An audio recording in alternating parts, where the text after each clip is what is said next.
같이 찾겠습니다. 구약 성경입니다. 신명기 8장, 구약 성경 신명기 8장 1절에서 10절까지 말씀을 우리 한 절씩 교독하겠습니다.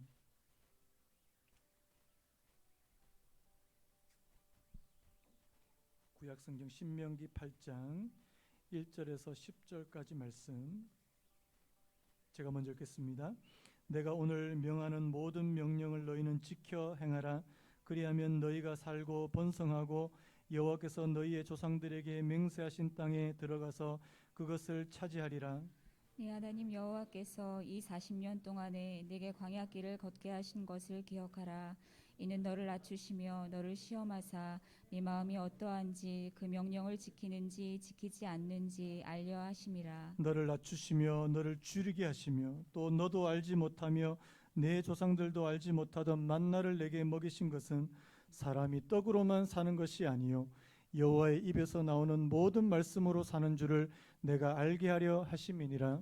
이 40년 동안에 내 의복이 헤어지지 아니하였고 내 발이 부르트지 아니하였느니라. 너는 사람이 그 아들을 징계함 같이 내 하나님 여호와께서 너를 징계하시는 줄 마음에 생각하고 네 하나님 여호와의 명령을 지켜 그의 길을 따라가며 그를 경외할지니라. 내 하나님 여호와께서 너를 아름다운 땅에 이르게 하시나니 그곳은 골짜기든지 산지든지 시내와 분천과 샘이 흐르고 밀과 보리의 산지요 포도와 무화과와 석류와 감람나무와 꿀의 소산지라.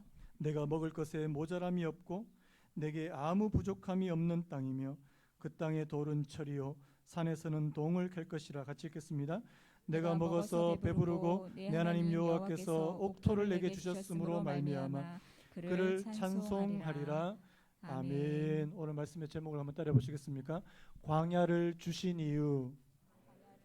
한번 더요. 광야를 주신 이유. 오늘 요한복음 말씀 잠시 쉬고요. 오늘 또 신명기 말씀을 같이 생각해 보려고 하는데요.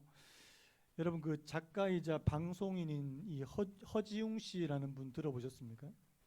이 뭐 글도 많이 쓰시고요. 이 방송 활동도 활발히 하셨던 분인데 이 한동안 방송에 잘 나오지 않았습니다. 저도 그 이유를 몰랐는데요.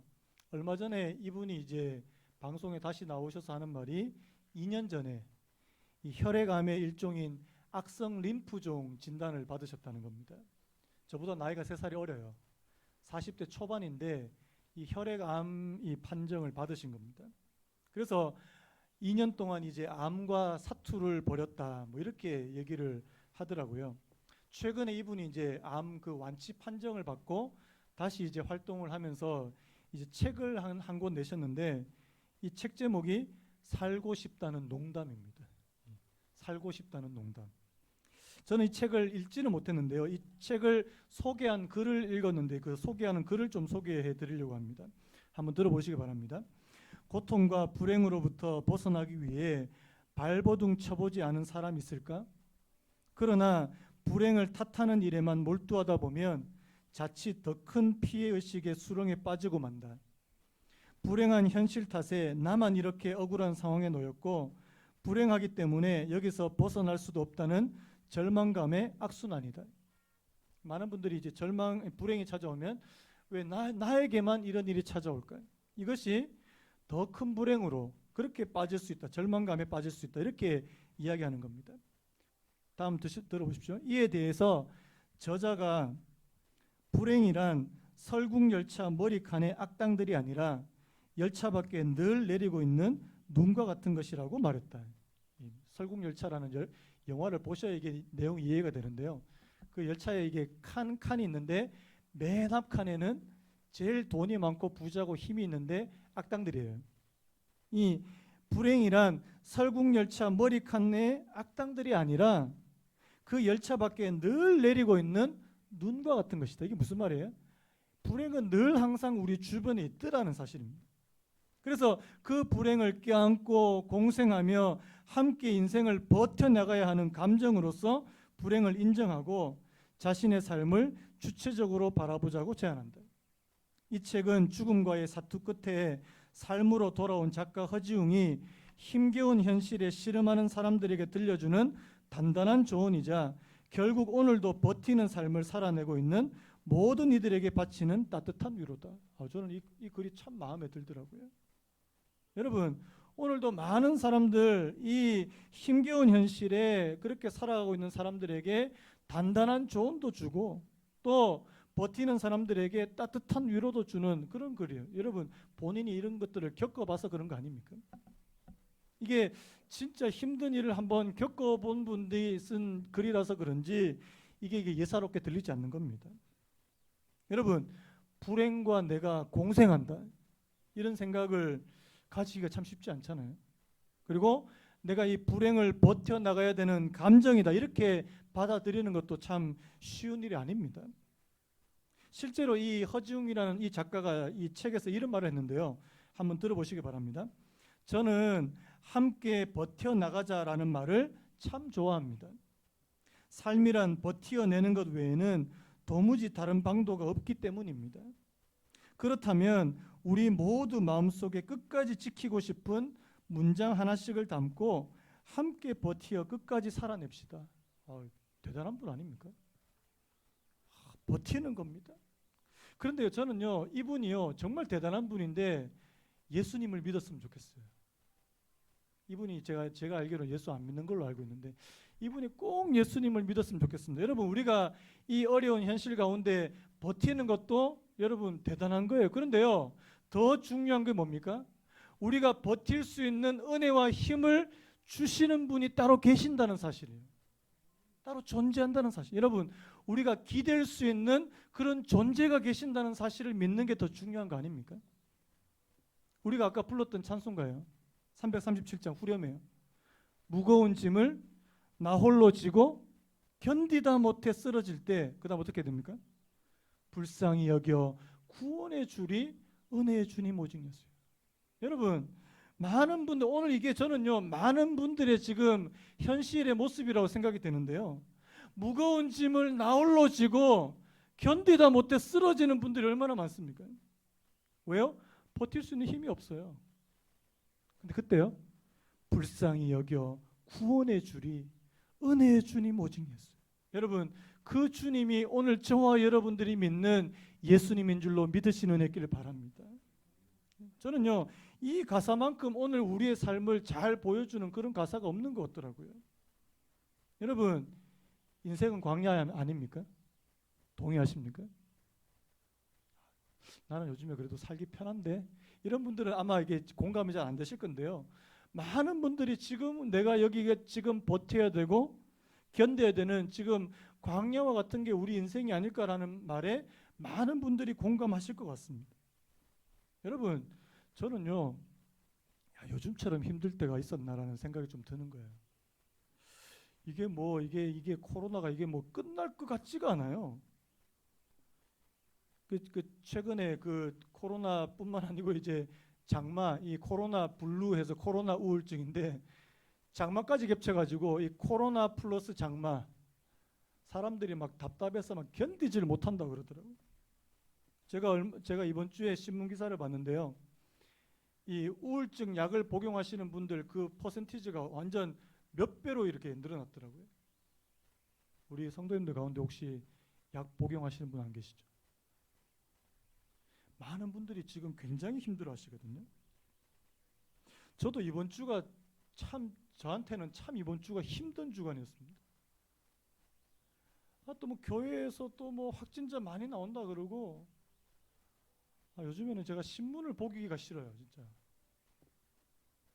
뭐 무슨 교회 제가 그 댓글을 안 봐야 되는데 자꾸 댓글을 보게 돼요. 근데 뭐 교회는 이기적인 집단이라 그러고, 너희들만 좋냐고 막 그러고 막, 제가 마음이 너무 아픈 겁니다. 여러분, 언제까지 이런 시간이 지속돼야 돼요? 근데 여러분, 광야가 뭔지 아십니까? 끝날 것 같은데 끝나지 않는 거. 끝날 것 같으면서도 안 끝나는 거. 여러분, 이게 저는 이 광야라는 생각이 드는 거예요. 수많은 사람들이 지금 광야와 같다라는 그렇게 느껴지는 분들이 많습니다. 여러분, 성경에는 안 그렇습니까? 여러분, 성경에도 수많은 믿음의 사람들이요 다 광야에 같은 광야를 다 거친 사람들 아닙니까? 뭐 여러분 아는 분들 다 대보십시오. 모세, 뭐 요셉, 뭐 누굽니까? 또 다윗, 뭐 우리가 믿는 예수님, 뭐 사도 바울, 뭐 광야를 안 거친 분들이 없어요. 다 광야에. 여러분 모세 같은 경우도 저 요즘에 그 출애굽기 새벽기도 시간에 하지만 그 이집트의 왕자였잖아요. 잘 먹고 잘 살 수 있는 그 모세가 하루 아침에 뭐가 됩니까? 광야로 쫓겨나가는 도망가는 그런 신세가 돼버리잖아요. 여러분 광야에서 몇 년 있었어요? 40년. 저는 이게 모세가 최장 기간이었던 것 같아요. 40년. 나중에 호할아버지가 됐을 때 80세가 됐을 때 하나님이 그 모세에게 나타나시더라는 사실입니다. 너무한 거 아닙니까? 여러분 우리가 잘 아는 다윗도 하나님이 이스라엘의 왕으로 딱 이렇게 택하시고 기름을 부으셨는데 기름을 붓자마자 이제 사울한테 쫓겨가지고 어디로 갑니까? 광야로 도망가요. 몇 년 있을게요? 10년이 넘는 세월을 광야에서 헤맸습니다. 여러분 왜 이래요? 어떤 분이 저한테 이런 질문을 하신 분 적이 있었어요. 목사님, 우리가 처음에 예수님 처음 믿을 때가 제일 좋잖아요. 아닙니까? 예수님 처음 믿을 때가 제일 좋거든요. 처음 딱 예수님 믿고 제일 좋을 때 천국으로 그냥 데려가시지. 여러분 중에서도 지금 그냥 좀 데려가시지 좀. 여기가 좋습니까? 좀 데려가시지. 왜 이렇게 힘든 이 땅에 남겨두셨냐고. 여러분 우리가 지금 살펴보려고 하는 이 이스라엘 백성들도요. 여러분 지금 이집트에서 430년 동안 애굽의 종살이로 있다가 하나님께서 구출하셨잖아요. 그러면 430년 동안 이 노예로 있다가 자유의 몸이 됐으면 어디로 직행하는 게 맞습니까? 가나안 땅으로 직행하는 게 맞잖아요. 왜 광야를 허락하셨을까요? 광야 몇 년입니까? 여기도 40년. 이 성경에는 이 40이라는 숫자가 굉장히 많이 나오는데요. 여러분 왜 광야를 허락하셨을까요? 여기에 물론 이스라엘 백성들의 잘못도 있어요. 맨날 하나님 앞에 원망하고 불평하고. 어떤 분이 원망하면 원 없이 망한대요. 그래서 원망이랍니다. 원망하고 불평하고 또 금송아지 만들고 우상 숭배하고. 이스라엘 백성들이 그렇게 하나님 앞에 못된 짓을 많이 해서 그래서 하나님께서 광야를 허락하셨다. 이것도 맞는 말인데요.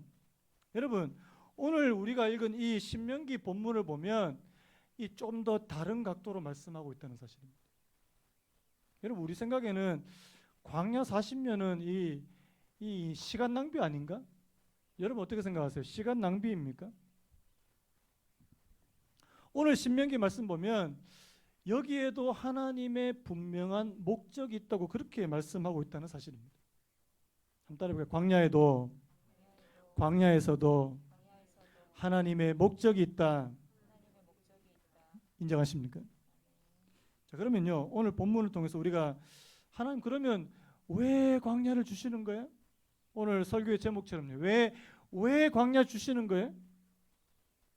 자, 첫 번째 바로 이스라엘을 시험하고 훈련하시기 위함입니다. 한번 따라해 볼까요? 이스라엘을 시험하고 훈련하기 위함이다. 자, 우리 2절 말씀 우리 같이 한번 읽어봤으면 좋겠습니다. 2절 시작. 네 하나님 여호와께서 이 40년 동안에 내게 광야길을 걷게 하신 것을 기억하라. 이는 너를 낮추시며 너를 시험하사 네 마음이 어떠한지 그 명령을 지키는지 지키지 않는지 알려 하심이라. 자, 광야길을 걷게 하신 이유가 뭐라고요? 이는 너를 낮추시고 시험하사. 자, 뭐 하신다고요? 낮추시고 시험하시더라. 여러분, 광야는 하나님의 테스트 장소. 오늘 저와 여러분들의 시험 장소라는 사실입니다. 애들이 평소 때는 별로 겁을 안 먹어요. 학교 다니는 애들이 가장 두려움에 떨 때가 언제입니까? 이 중간고사, 기말고사가 이제 앞두면 이제 종말의 때가 다가오는 것처럼 이렇게 두려워 떱니다. 왜? 시험을 쳐야 되니까. 여러분, 오늘 저와 여러분들도요, 이 광야의 시기는 이 시험 장소와 똑같다는 사실입니다. 여러분, 이 광야는요, 저와 여러분들의 믿음을 그대로 보여주는 곳이라는 사실입니다. 다른 말로 하면요, 저와 여러분들의 밑바닥을 그대로 드러나게 만드는 곳이 바로 이 광야라는 사실입니다. 제가 누누이 말씀드립니다. 여러분, 우리가 평안하고 아무 문제 없을 때는요, 이게 잘 안 드러납니다. 우리의 이 바닥이 잘 안 드러나요. 실체가 잘 안 드러납니다. 그런데요, 이게 한번 어려운 일이 막 찾아오고, 막 힘든 일이 찾아오고, 광야가 막 찾아오면 어떻게 됩니까? 다 튀어나와요. 제가 예전에 15년 정도 지난 것 같아요. 예전에 제가 아주 20대 때 강도사 시절 때 목회자 수련회를 갔는데요. 거기 강사로 누가 오셨냐니까 지금 돌아가셨는데 그 하용조 목사님 아시죠? 하용조 목사님이 강사로 오셨어요. 뭐 대단한 분 아닙니까? 뭐 목회도 뭐 엄청나게 그렇게 하시고, 근데 그분이 그때 당시에 간암 수술을 5번 하셨어요. 간암 수술만 5번. 이분이 이제 그 목회자 수련회 와서 딱 하시는 말씀이 제가 아직도 기억에 남는데요. 이런 말씀하세요. 신앙에도 거품이 끼더라는 거예요. 제가 뭐라고 얘기했습니까? 한번 따라해 보시겠어요? 신앙에도 거품이 있다. 맥주에만 거품이 있는 게 아니고요. 이 신앙에도 거품이 있더라는 거예요. 평소 때 이렇게 막 거품이 이렇게 꽉 찼을 때는 이게 막 이렇게 대단한 것처럼 보여요. 그런데 거품이 꺼질 때가 있더라는 거예요. 거품이 꺼질 때가 언제겠습니까? 이 목사님 같은 경우에는 막 몸이 좀 건강하고 컨디션이 좋고 막 활동할 수 있어요. 그럴 때는 자기가 막 대단한 것 같이 그렇게 느껴지더래요. 실제로 대단하셨어요. 그런데 간암 판정받고 암 수술대 위에 딱 누우니까 자기가 할 수 있는 게 아무것도 없더래요. 주변의 성도님들이 수술 잘 받으시기 바랍니다 이렇게 인사했는데, 이 목사님이 가만 생각해 보니까 수술을 내가 어떻게 잘 받지? 여러분, 수술대 위에 있는 사람이 잘 받고 싶다고 해서 잘 받아집니까? 누가 잘해줘야 돼요? 의사가 잘해줘야 돼요. 자기가 할 수 있는 건 아무것도 없더래요. 그냥 수술대 위에 그러니까 누워 있는 거 말고는 아무것도 할 게 없더래요. 그래서 이게 그때 거품이 확 꺼지더래요. 여러분, 오늘 저와 여러분들의 삶에도 자, 거품 꺼진 거 경험해 보신 분만 알면요.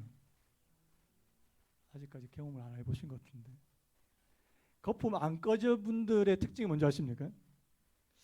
아직까지 내가 잘할 수 있을 거니까 내가 다 할 수 있을 것 같아. 내가 하면 다를 것 같아.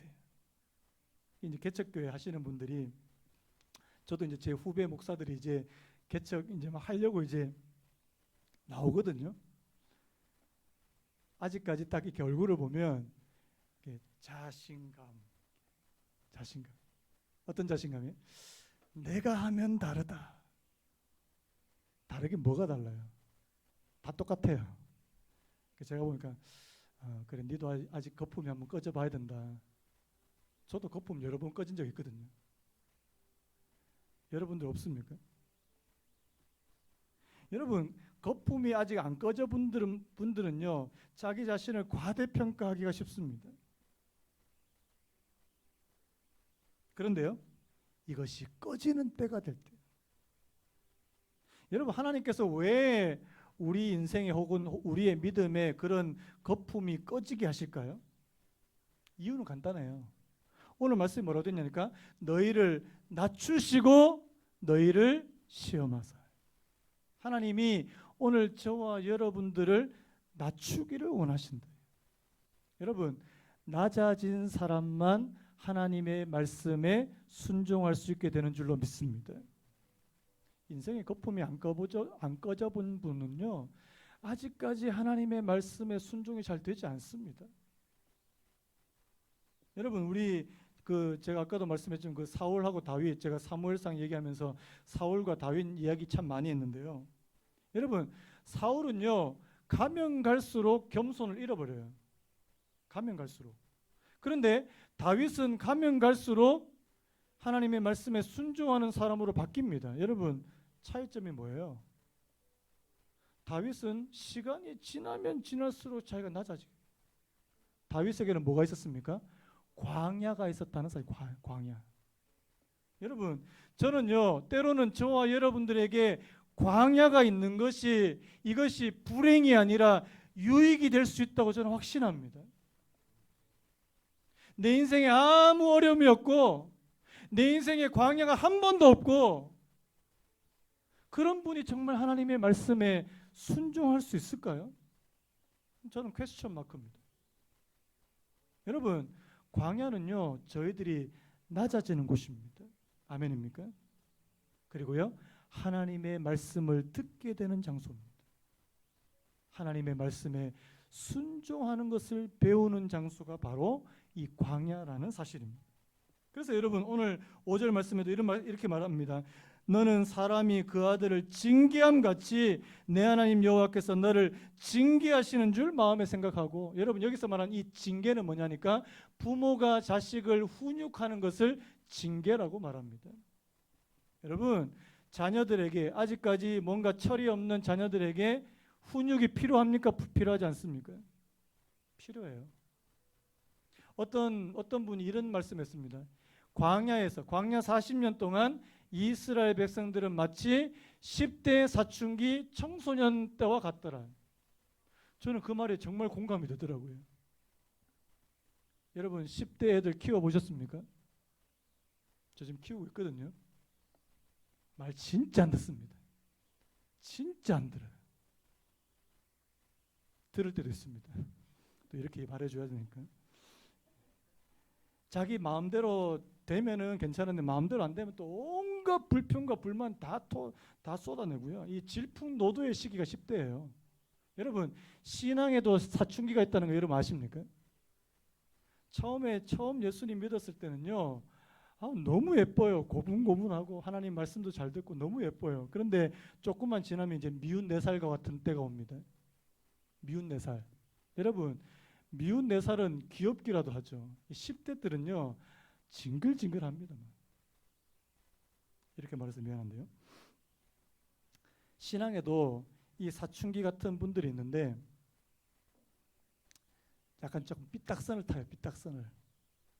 이 말씀이 이게 잘 믿어지지도 않고, 뭐 왜 그래야 되냐고, 왜 그래야 되냐고, 막 자꾸 이게 삐딱선을 타기 쉬운데요. 여러분, 그 사춘기 청소년기 가장 큰 특징이 뭔지 아십니까? 자기 생각이 다른 모든 사람들보다 더 맞다, 절대적으로 맞다라고 여겨지는 때가 딱 10대 그때랍니다. 여러분, 이 뭐 누구의 말, 여러분 여기 이스라엘 백성들 보면 진짜 이 사춘기 같아요. 불만, 원망, 조금만 잘못되면 막 이 뭐 사춘기예요. 여러분, 그 사춘기와 같은 이스라엘 백성들을 하나님께서 광야에서 훈련시키시더라는 거예요. 훈육시키시더라는 겁니다. 여러분, 지혜로운 부모들은 자녀들을 훈육하게 될 줄로 믿습니다. 지혜로운 부모들은. 여러분, 그래서 뭐 훈육이라 그러니까 막 몽둥이 들고 맨날 매만 때리는 그게 훈육이 아니고요. 여러분, 때로는 그 아이에게 정말 필요한 조언, 따뜻한 또 충고, 또 때로는 또 아주 무섭게 또 매를 들어야 될 때도 있는데, 요즘에 여러분 아십니까? 우리나라에서 법으로 이 부모가 자녀들 체벌하는 거 금지하는 법 만든다는 거 여러분 아십니까? 저는요, 부모가 자녀를 체벌할 수 없으면 이게 과연 훈육이 될까라는 생각이 드는 거예요. 한번 여러분 아이 키워보시면 여쭤볼게요. 애들이 말로만 해서 들어요? 정말 예외적인, 정말 말도 안 되게 예외적인 케이스가 있긴 있습니다. 정말 말 잘 듣는 애들. 100만 명 중에 한 명 있을까 말까요. 그런데요, 여러분, 말로 해서 안 돼요. 여러분, 하나님도 우리 훈육하실 때 매 되실까요, 안 되실까요? 자, 우리 말씀 한번 같이 한번 읽어볼까요? 사무엘하 7장 14절. 우리 같이 한번 읽어봤으면 좋겠습니다. 시작. 나는 그에게 아버지가 되고 그는 내게 아들이 되리니 그가 만일 죄를 범하면 내가 사람의 매와 인생의 채찍으로 징계하려니와. 뭘로 징계한다고요? 사람의 매와 인생의 채찍으로. 여러분, 하나님께서 사람을 이용하셔서 매를 대시더라고요.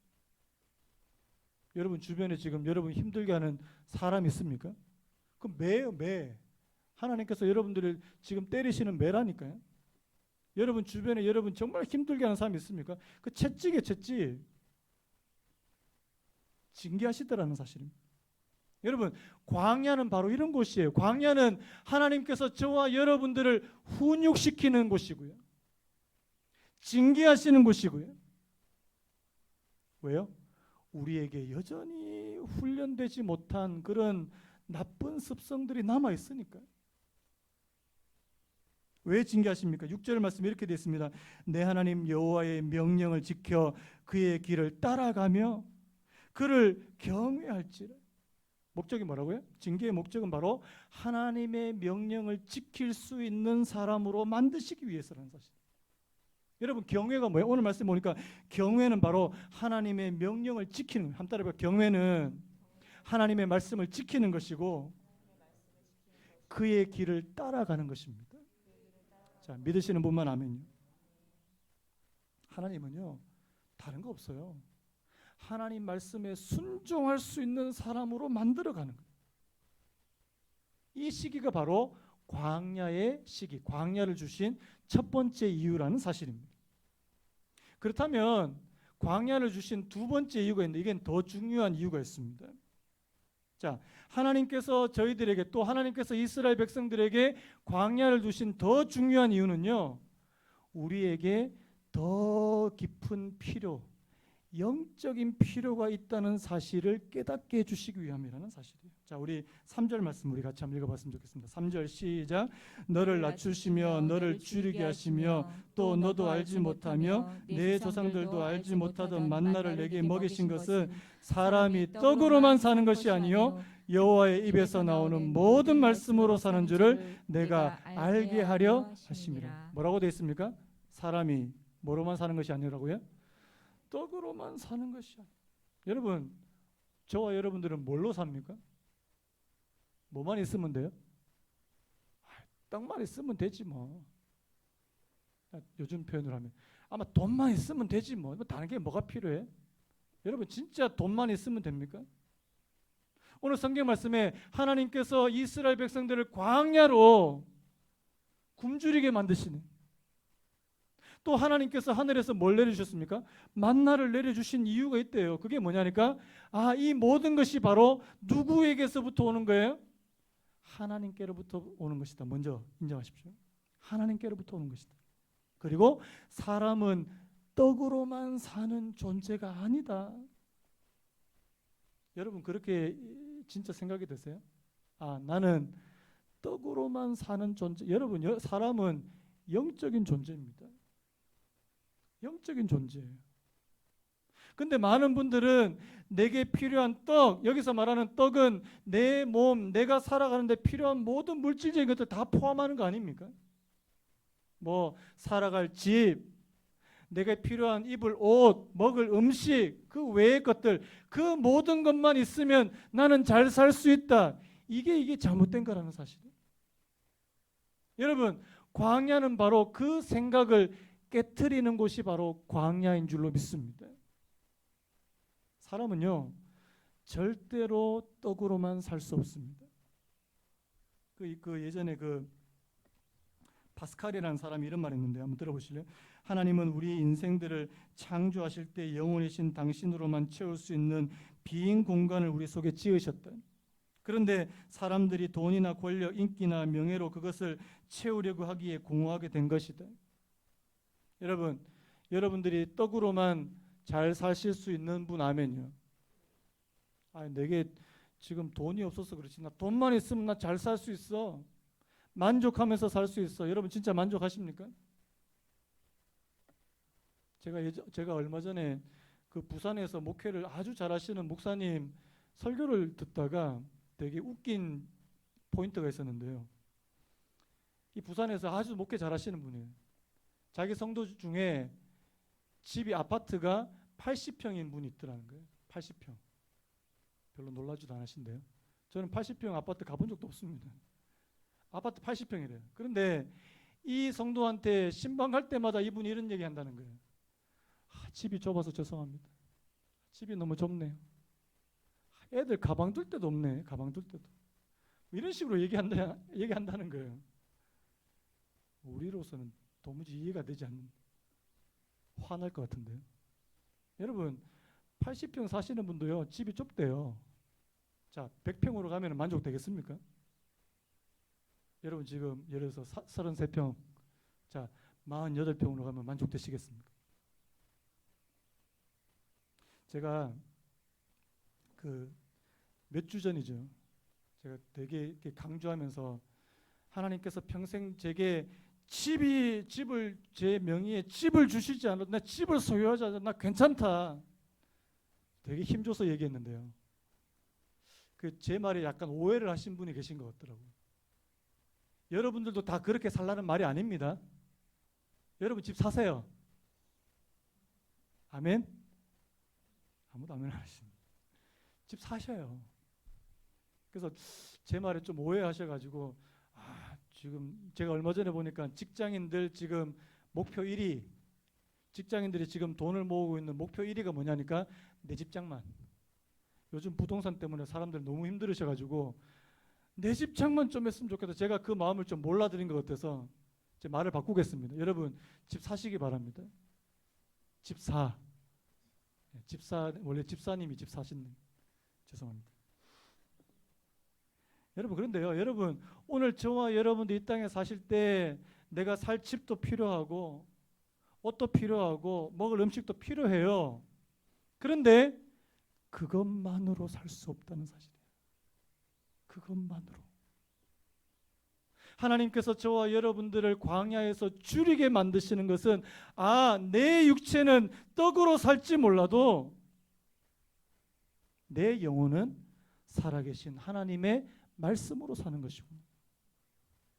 이 사실을 뼈저리게 깨닫게 해주시기 위해서 오늘 저와 여러분들에게 광야를 허락해 주신 줄로 믿습니다. 여러분 왜 사람들의 마음이 쉽게 공허해질까요? 아까 우리 찬양도 불렀는데 버티고 견뎌낼 수 있는 힘이 왜 없을까요? 여러분 우리 영혼이 정말 먹어야 될 걸 못 먹어서 그런 거 아닙니까? 여러분 사람은 밥심이에요. 밥심이에요. 자 인정하시는 분만 알면요. 밥심이에요. 내 영혼도 내 육체도 밥 안 먹으면 힘 없습니다. 그렇다면 내 영혼도 하나님께서 주시는 그 은혜를 먹지 않고서는 살 수 없다는 사실입니다. 한번 따라해 보시겠습니까? 말씀이 오늘 다들 오늘 분위기가 좀 쫙 가라앉아가지고 좀 죄송한데 한번 따라해 보시기 바랍니다. 말씀이 밥이다. 다시 한번요. 성경이 밥이다. 드시기 바랍니다. 한 번 더 할까요? 설교가 밥이다. 오늘 맛없습니까? 오늘 여러분들 되게 맛없게 보여요. 되게 기네 오늘. 오늘 좀 제가 설교하기 좀 힘드네요. 여러분 설교 시간은 밥 먹는 시간이에요. 밥을 드세요. 하나님 내 영혼이 일주일 동안 좀 줄이고 공고해졌습니까? 하나님 예배를 통해서 또다시 힘을 얻고. 예전에 제가 그 큐티 세미나를 간 적이 있습니다. 제가 세미나는 잘 안 가는데 이 큐티에 대해서 좀 배우려고 큐티 세미나를 갔는데 강사가 맨 첫 번째 시간 맨 처음에 나와서 이렇게 질문을 하는 거예요. 어떤 질문을 했냐니까 아프리카에 사는 코뿔소하고 하마가 이 두 동물이 이제 크기하고 무게가 비슷하다는 거예요. 여러분 코뿔소하고 하마하고 싸우면 누가 이겨요? 이게 질문이었습니다. 그러니까 거기 다 목사님들이었는데 한쪽에는 막 코뿔소가 이긴다 그러고 한쪽에는 또 하마가 이긴다 그러고. 여러분 정답이 뭔지 아세요? 자 물어볼게요. 자 코뿔소가 이깁니까? 하마가 이깁니까? 정답은 아침에 밥 먹고 나온 놈 이긴대요. 아침에 밥 먹고 나온. 이분이 이제 하고 싶은 말이 매일매일 큐티하라는 말이에요. 큐티하라는 말. 큐티가 밥이니까. 여러분, 하나님 말씀이 밥이에요. 먹어야 힘이 납니다. 아멘. 먹지 못하니까 힘이 없어요. 하나님의 말씀이 내게 양식이 되지 못하니까 조금만 어려운 일이 있으면 그냥 이렇게 무너지는 거 아닙니까? 여러분, 우리가 보통 이렇게 이야기해요. 우리가 기도를 우리 영혼의 호흡이라고 말하고요. 말씀을 영혼의 양식이라고 말합니다. 여러분, 호흡하시기 바랍니다. 호흡하셔야 돼요. 자, 호흡 안 하면요. 자, 호흡 안 하고 한번 살아보십시오. 답답해서 죽지. 우리 기도는 하나님과 우리의 기도는 내 영혼의 호흡이 돼. 여러분, 지금 답답하시는 분은 하나님과 호흡하시기 바래요. 기도하셔야 됩니다.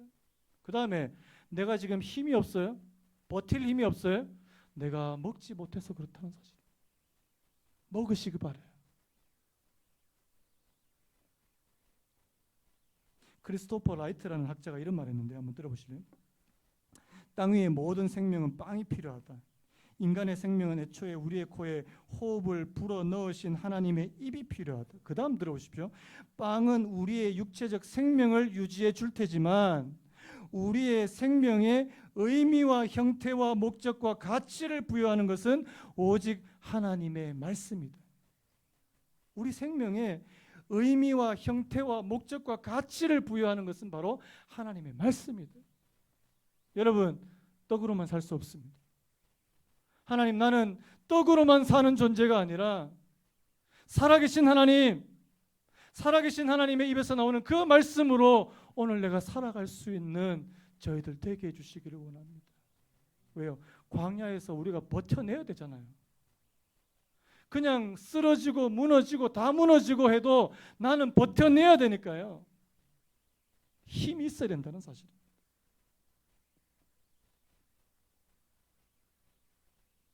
오늘 말씀을 좀 마무리하려고 하는데요. 여러분, 그 광야를 읽다라는 책에 이런 글이 있는데요.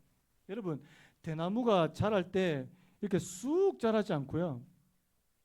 대나무가 자랄 때 자라다가 마디 생기고 자라다가 마디 생기고 이렇게 하잖아요. 그 이유를 아십니까? 오늘 거기에 대한 글이 있어서 제가 여러분에게 소개하고 오늘 말씀 마무리하려고 하는데 들어보시기 바랍니다. 가느다랗고 긴 대나무는 세찬 바람에도 쓰러지지 않는다. 사이사이에 나 있는 마디가 대나무를 지탱해 주기 때문이다. 그 마디를 형성하기 위해 대나무는 성장을 잠시 멈춘다. 멈추어 굵은 마디를 만든 다음 다시 큰다. 한 번에 쭉 크는 것이 아니라 주기적으로 성장을 멈추어 마디를 만든다. 마디가 없다면 미끈하고 멋있을 수도 있겠지만 바람에 버티기는 힘들 것이다. 여러분, 왜 마디가 있다고요? 버티기 위해서 있다는 사실이에요. 겨울에 눈이 많이 내리면 보통 다른 나무들은 그 무게를 이기지 못하고 나뭇가지가 휘거나 부러진다. 그런데 대나무는 결코 부러지지 않는다. 대나무의 마디들이 지탱해 주기 때문이다.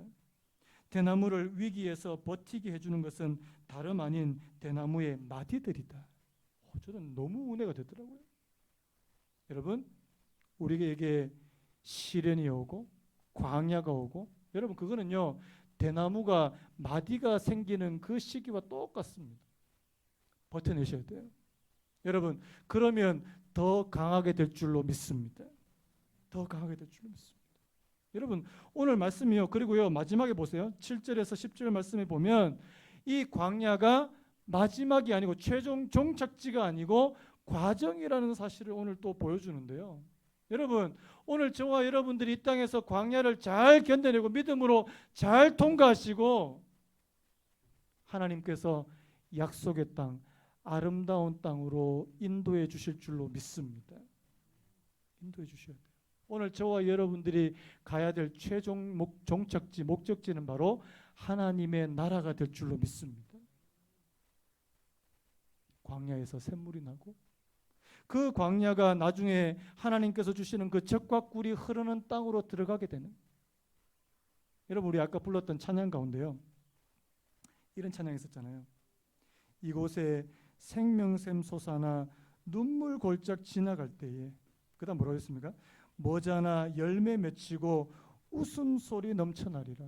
여러분 이거는요 광야를 통과해 본 사람이 고백하는 거예요. 이곳에 생명샘 솟아나 눈물 골짜기 지나갈 때에 머자나 열매 맺히고 웃음소리 넘쳐나리라. 2절에도요. 그날에 하늘이 열리고 모든 이가 보게 되리라.